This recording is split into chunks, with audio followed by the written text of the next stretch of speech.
Hello and welcome back to the channel. In our last video, we explored the fundamentals of scalars and vectors and saw how they form the basic building blocks of data. But in the world of artificial intelligence, we rarely work with just one piece of information at a time. We work in batches, hundreds of images, thousands of words, millions of user preferences. To process all this data efficiently, we need a more powerful data structure. So today, we're going to level up and dive into the cornerstone of all modern AI computation, matrices. So, what is a matrix? Think of it as a natural progression. If a scalar is a single number and a vector is a list of numbers, a matrix is a grid of numbers like a spreadsheet or a chessboard with rows and columns. Mathematically, we write a matrix as A belongs to M times N. Let's break that down.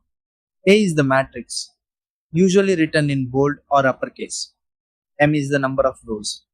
N is the number of columns. This notation simply means that A is a table of real numbers with M rows and N columns.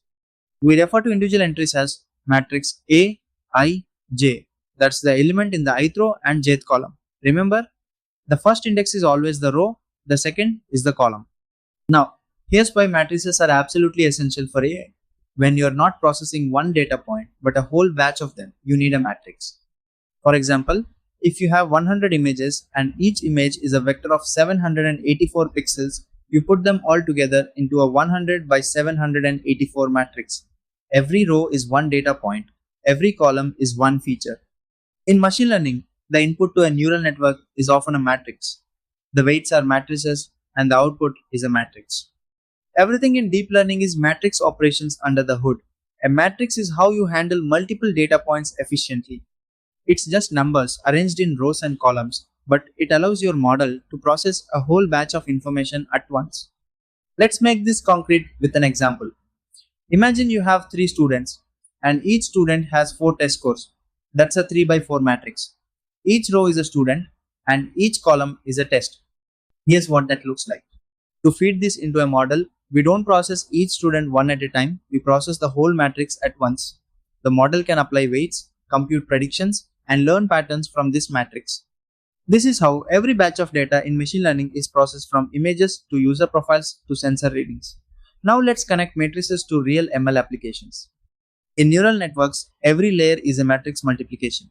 The forward pass is simply repeated matrix multiplications.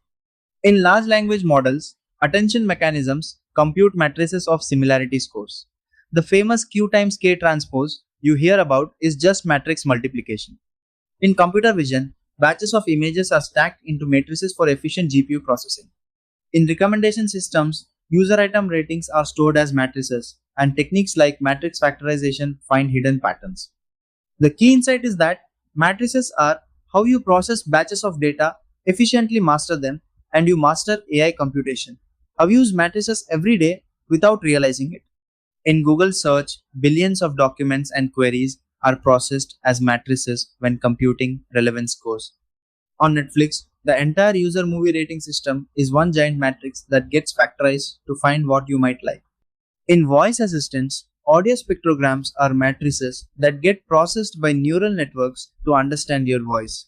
On Amazon, customer product interactions are stored in matrices for recommendations.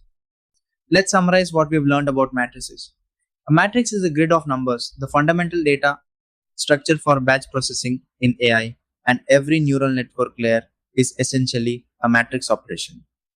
And also, matrices live in M by N dimensional space notation is A belongs to LM times N. And matrices are how we process multiple data points at once to scale our computations. So, we've covered what matrices are and why they matter.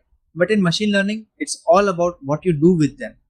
In the next video, we're going to dive deep into matrix operations, the actual calculations that power every AI model.